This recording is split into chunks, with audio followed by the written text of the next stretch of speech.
Assalamualaikum warahmatullahi wabarakatuh.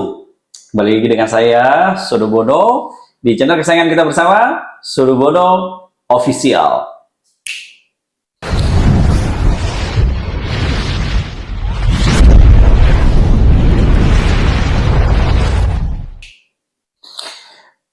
Para penjaga alam, dimanapun berada, sekali lagi semoga selalu dalam keadaan sehat walafiat, tidak kurang satu apapun. Amin, amin ya robbal alamin. Dan apabila penjaga alam ada yang sedang sakit, mudah-mudahan segera diangkat penyakitnya oleh Allah Subhanahu wa Ta'ala. Amin, amin ya robbal alamin.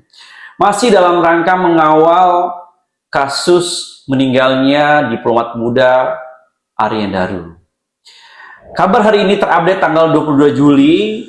Telah dilakukan rekonstruksi oleh pihak kepolisian dan juga didampingi oleh Kompolnas. Nah, dalam segmen ini teman-teman, jadi ada keterangan atau konferensi pers dari Kompolnas yang bernama Bapak Khoirul Anam. Nah, dari konferensi pers yang disampaikan oleh Bapak Khoirul Anam, banyak hal yang akhirnya kita membuat berpikir lagi ya, menelaah lagi kasus ini, karena saya mendengar ada dari awak media menanyakan terkait bahwa almarhum pernah melakukan tindakan yang bisa dikatakan menghilangkan nyawanya sendiri, itu katanya saat di kantornya. Apakah ada berita seperti itu? Dan yang menariknya, ada bukti baru sebelum kejadian dan setelah kejadian. Nah, ini menarik sekali teman-teman. Makin kesini kasus dari kematian Aryan Daru makin menemui titik terang menurut saya ya. Tapi untuk lebih jelasnya, mari kita dengarkan bersama-sama dan akan kita reaksi bersama-sama keterangan atau konferensi pers dari Komisioner Kompolnas Bapak Khoirul Anam. Mari kita simak bersama-sama teman-teman.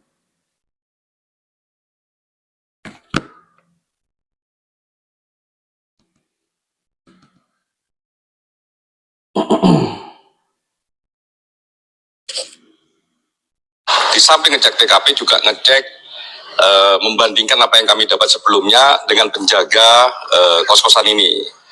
Lah, satu, yang paling penting kami ngecek soal CCTV. Ya, termasuk mengkonfirmasi CCTV itu hidup ataukah mati, kalau hidup berapa jam. Dan diambil oleh kepolisian skemanya berapa waktu. Dijelasin cukup baik, cukup detail, bahkan ditarik ke belakangnya sangat banyak, dan itu sangat cukup dan sangat baik. Yang berikutnya kami juga ngecek kondisi kamar. Ya, kami ngecek kondisi kamar, kami lihat semua bagaimana bentuknya, kami cek plafonnya, kami cek saluran airnya, kami juga cek kasur. Dan yang nggak kalah penting adalah kami cek posisi kunci. Lah, posisi kunci ini jadi sangat krusial di situ. Lah, kami cek secara fisik dan kami konfirmasi kepada penjaga kos-kosan ini.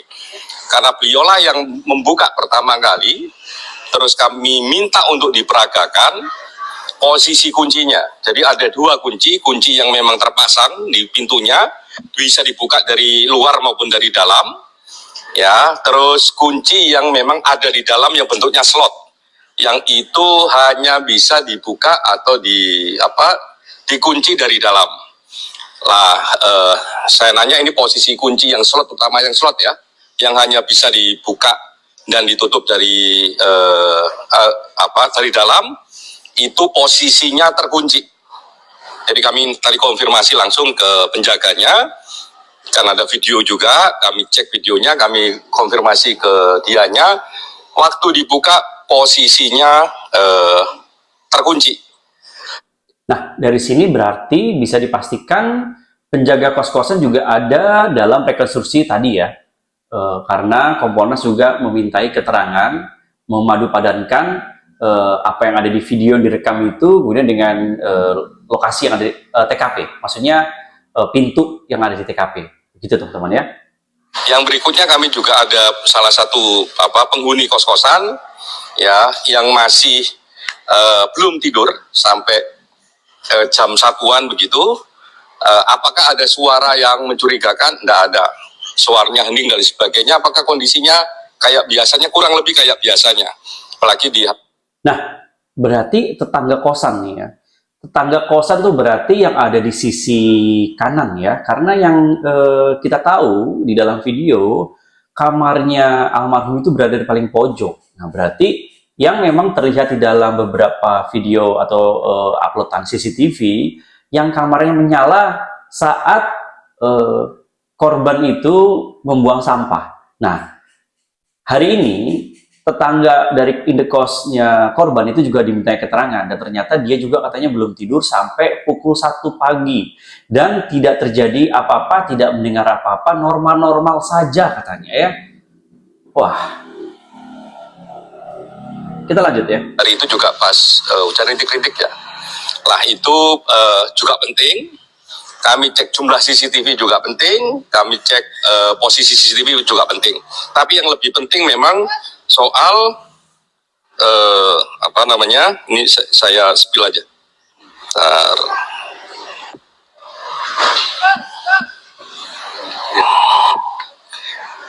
Lah ini kunci.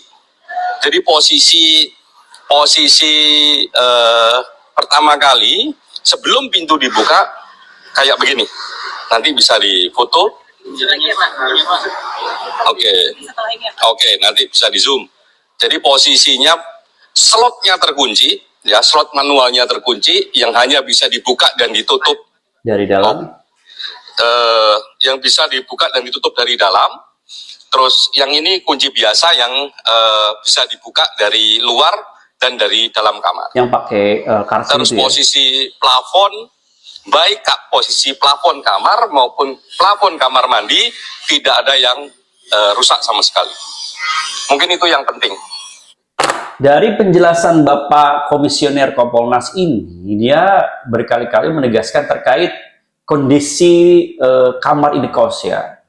Dia menerangkan masalah kunci yang hanya bisa ditutup dari dalam dan dibuka dari dalam. Kemudian menjelaskan ada kunci yang bisa diakses oleh pemilik kamar dengan juga yang bisa diakses oleh penjaga kos. Dan juga beliau menjelaskan terkait plafon. Berarti ada plafon yang memang berlubang di dalam indekosnya korban itu, yaitu katanya ada di depan dan ada di kamar mandi. Itu pun beliau memeriksa, katanya aman, tidak ada yang mencurigakan, tidak ada yang rusak. Di sini bisa dikatakan bahwa Kompolnas menekankan kepada publik bahwa tidak ada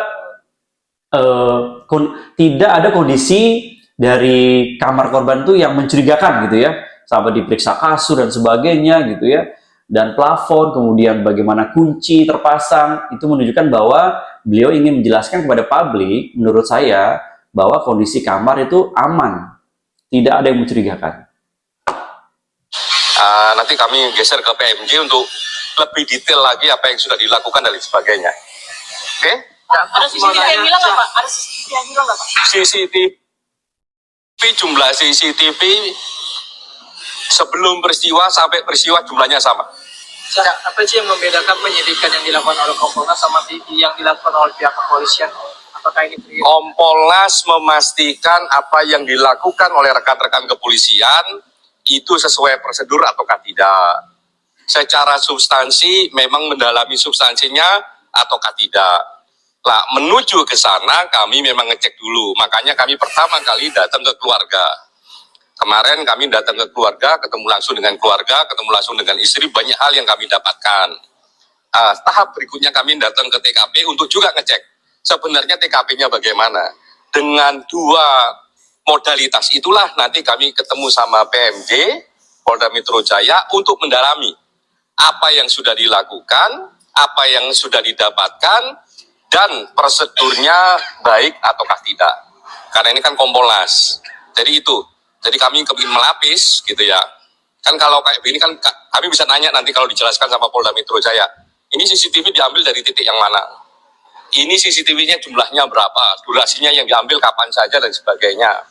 Termasuk juga apakah dicek semua ruang dan model yang terjadi di kamar, ya, plafonnya, jenis kunci dan sebagainya, termasuk apa saja ditemukan di dalam kamar ketika peristiwa itu berlangsung. Kami juga cek, termasuk kalau teman-teman lihat di CCTV yang sudah beredar bahwa kresek, tadi kami juga mengkonfirmasi ke Pak Penjaga, betul itu bahwa kresek dan sebagainya. Kami sebenarnya tahu sedikit banyak apa isi kreseknya, tapi nanti kami dalami di Polda Metro. Dari keluarga ini masih baru apa aja? Berkomunikasi sama Kemlu tentang track record. Oke, berarti tadi sudah dijelaskan oleh komisioner terkait posisinya sebagai apa ya, mengawasi kinerja dari pihak-pihak kepolisian atau bisa dibilang membantulah ya, sekali garis besar membantulah ya dalam pengungkapan kasus kematian dari Arya Daru. Dan tadi juga beliau juga menjelaskan terkait CCTV dari awal sebelum kejadian dan setelah kejadian itu tidak ada yang berubah. CCTV ada semua, tidak ada yang berkurang. Itu menekankan kembali bahwa CCTV tidak ada yang bermasalah terkait barang bukti CCTV yang diperoleh di TKP, teman-teman. Dan juga menjelaskan bagaimana kondisi TKP saat sebelum kejadian, sesudah kejadian, atau bahkan setelah kejadian. Termasuk kresek yang bisa dibilang kresek sampah yang dibuang oleh almarhum ya, di malam sebelum kejadian. Lanjut. Kami fokus dulu pada fakta yang terjadi pada struktur peristiwa yang paling dekat. Struktur peristiwa yang paling dekat adalah di sini dan keluarganya, belum kemana-mana. Dugaan paling kuat nanti kita tunggu hasil pendekatan ilmiah dari teman-teman kepolisian, karena itu yang paling objektif. Jadi nanti kita cek apakah visumnya selesai ataukah tidak, otopsinya selesai ataukah tidak, kalau belum selesai kapan, terus otopsinya ini jenisnya apa, atau otopsi biasa, ataukah ada otopsi yang memang spesifik untuk menentukan sesuatu di dalam pertubuhan korban. Alasan pemeriksaan dipanjang jadi 7 hari ke depan lagi apa, Pak? Gimana? Alasan pemeriksaan dipanjang dimaju jadi 7 hari ke depan lagi. Kan janjinya sudah seminggu terus diperpanjang lagi. Saya kira problem utama adalah karena ini pendekatan saintifik ya, bisa jadi memang hasil otopsinya belum kelar. Karena semakin spesifik otopsi, semakin lama waktu membutuhkannya. Pengalaman saya misalnya di beberapa kasus, bahkan ada yang sampai 3 bulan, ada yang 2 bulan. Ya, untuk menentukan apa yang terjadi, terutama di titik mana kematian itu terjadi, apakah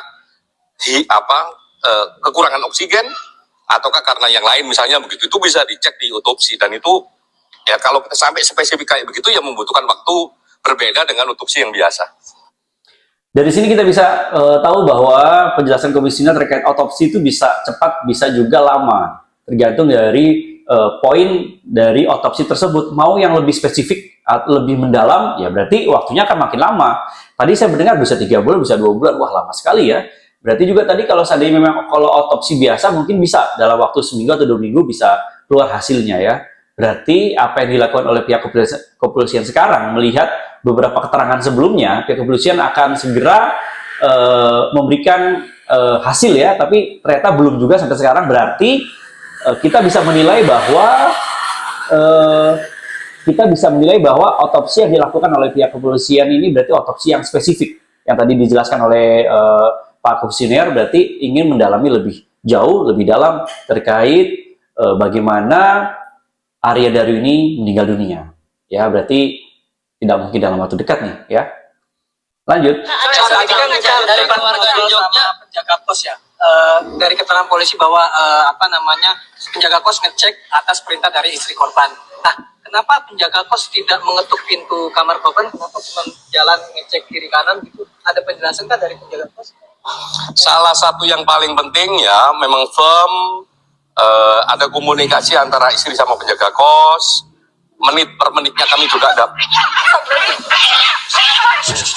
Ada kucing ya. Ada kucing. Kucingnya mau ikut preskon. mau ikut doorstop tadi di dalam soalnya ada dia. Enggak.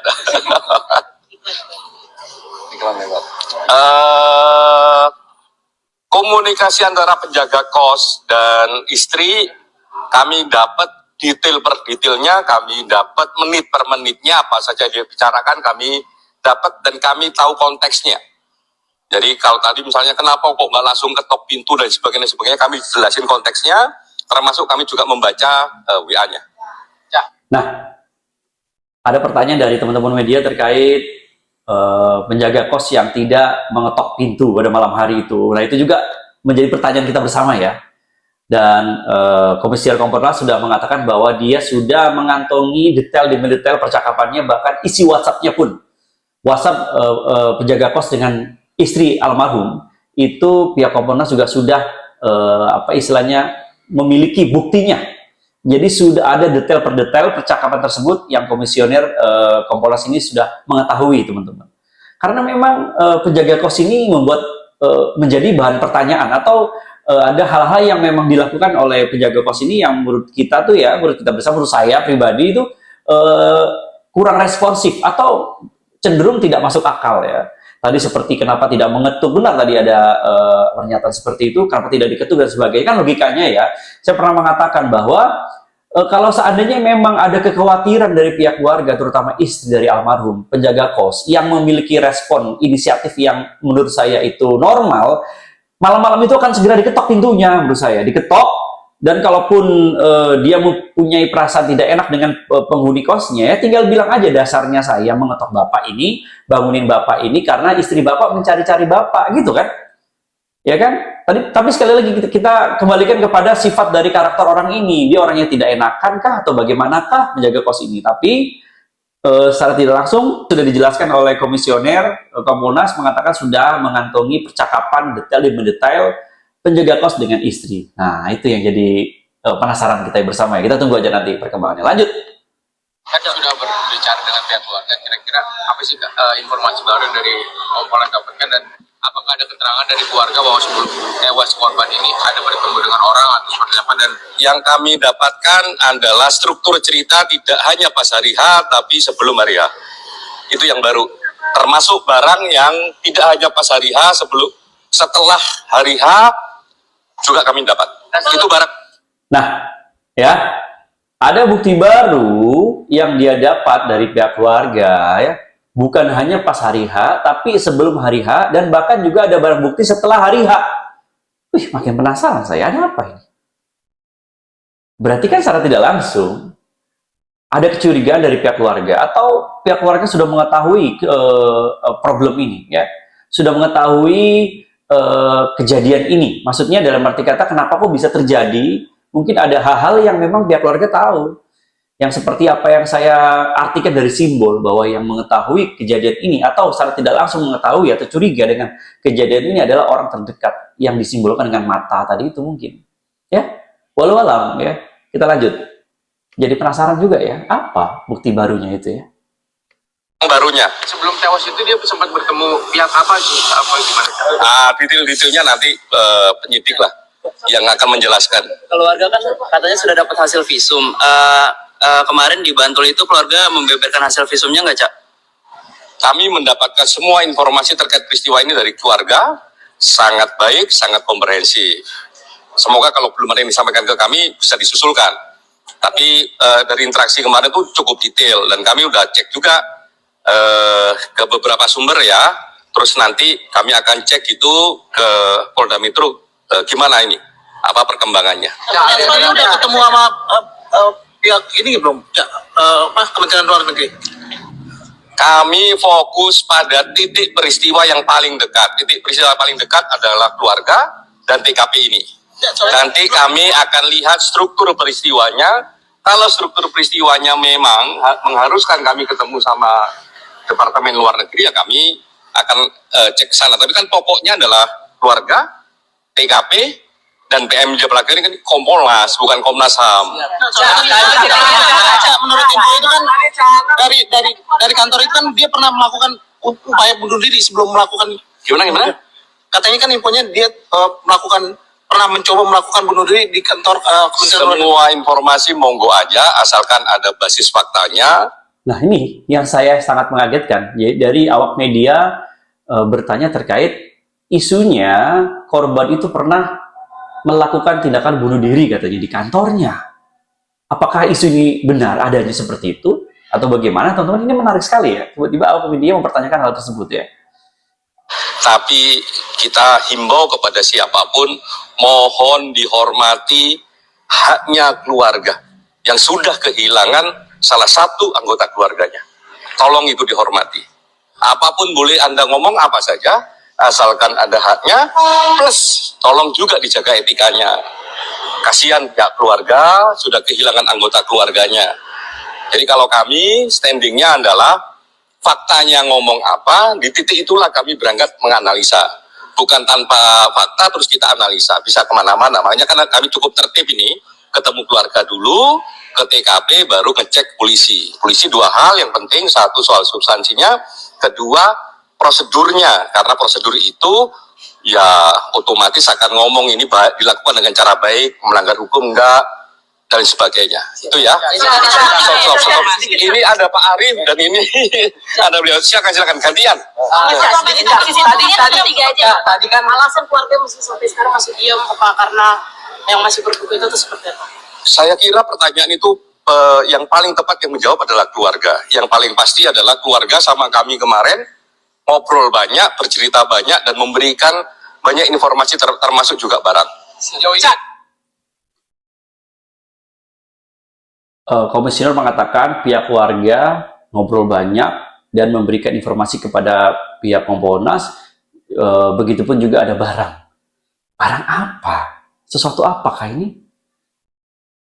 Wah, lanjut ya. Tadi kan katanya Cana udah nanya terkait dengan sampah. Artinya sampah itu sudah disita sebagai barang bukti oleh pihak kepolisian atau gimana? Sebagai satu praktek prosedur yang baik harusnya sudah disita. Nah, nanti akan kami cek, kan kami mau ke Polda Metro ini sekarang. ya sejauh ini ada informasi dari penyidik nggak sih bakal ada ekshumasi dan apakah keluarga sudah menyetujui? Ekshumasi itu kan kalau belum ada otopsi. Nah, ini kan proses otopsi sudah dilakukan, hasilnya yang belum. Kita cek nanti hasilnya. Semoga dalam waktu dekat bisa ada hasil otopsi. Kalau tadi ditanyakan, kan ini janjinya sepekan begitu kan? Kenapa kok ini lambat? Salah satunya karena ini memang banyak bahan yang harus didekatin dengan saintifik. Salah satunya tubuhnya diotopsi dengan kedalaman tertentu. Nah, itu membutuhkan waktu. Ini sih saya dengar prosesnya lebih cepat karena memang di daerah perkotaan besar ya. Saya beberapa kasus di luar Pulau Jawa sampai 3 bulan karena memang alat-alatnya terbatas. Kalau di sini informasi yang kami dapat walaupun belum diklarifikasi, itu dalam waktu dekat sudah memungkinkan hasil otopsi itu ada karena memang alat-alatnya lebih baik dan ahli-ahlinya lebih banyak di pusat-pusat kota kayak di Jakarta ini. Ya, berarti hasil otopsi dalam waktu dekat, ya. Kalau tadi penilaian dari komisioner itu kalau seandainya kejadian itu di luar daerah, itu mungkin membutuhkan waktu yang sangat lama, bisa 3 bulan. Tapi kalau memang ini kan kejadiannya di kota ya, dipastikan alat, kemudian ahlinya berkumpul semua di sini, dipastikan akan lebih cepat. Kita tunggu aja teman-teman. Mungkin dalam waktu dekat ini 3 hari ke depan atau 5 hari ke depan ya. Lanjut. Kompolnas mau mendorong Polri untuk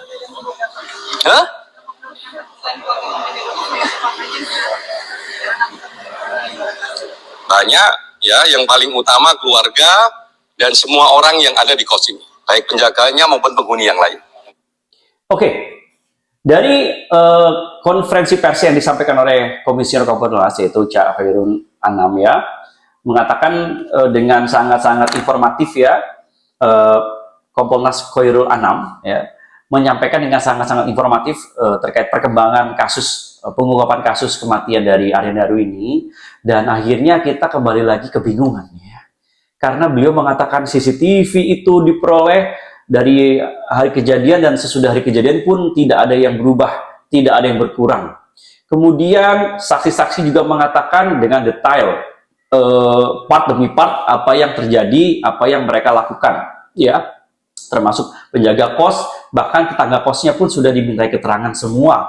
Kemudian beliau juga menjelaskan terkait kondisi TKP yang tidak ada yang rusak, Tidak ada yang berubah, tidak ada yang aneh, termasuk plafon, detail kunci dan sebagainya. Dan kemudian sudah mengamankan sampah. Dan yang paling membuat kita bertanya-tanya, ya penasaran terkait ada bukti baru sebelum kejadian, bahkan sesudah kejadian, teman-teman. Dan ini semua berawal dari pihak komisioner itu mendatangi pihak keluarga dari Aryan Daru. Mereka mendapatkan informasi baru, mendapatkan kabar baru, mendapatkan bukti baru. Nah, makin menarik ya untuk kita kawal terus. Jadi inilah berita terupdate dari kasusnya kematian diplomat muda Aryan Daru. Di hari ini telah terjadi rekonstruksi di TKP, teman-teman. Untuk itu makin penasaran kita, makin menarik untuk kita kawal terus. Yang jelas apa yang disampaikan oleh Kompolnas barusan itu menjadi pertanyaan kembali atau bahkan membingungkan. Kita berpikir bahwa ada hal-hal yang sekiranya itu berkaitan dengan kematian dari Aryan Daru yang memang sudah dikantongi oleh pihak penyidik. Tapi kejanggalan itu tetap akan ada, teman-teman ya. Kalau memang benar Aryan Daru pernah sebelumnya juga melakukan tindakan tersebut, yaitu mengakhiri hidupnya seperti apa yang ditanyakan oleh awak media barusan, berarti ada faktor yang menyebabkan Aryan Daru seperti itu. Apakah ada ancaman atau ada tekanan dalam bekerja? Kita akan kawal terus kasus ini sampai tuntas, teman-teman, dan semoga pihak kepolisian segera bisa merilis dan memberikan informasi terupdate dan mengetahui motif dari meninggalnya diplomat muda Aryan Daru. Cukup sekian video kali ini, mudah-mudahan bisa bermanfaat. Mohon maaf apabila ada salah-salah kata. Sampai berjumpa di episode-episode berikutnya. Wassalamualaikum warahmatullahi wabarakatuh. Jangan lupa bahagia. Bye.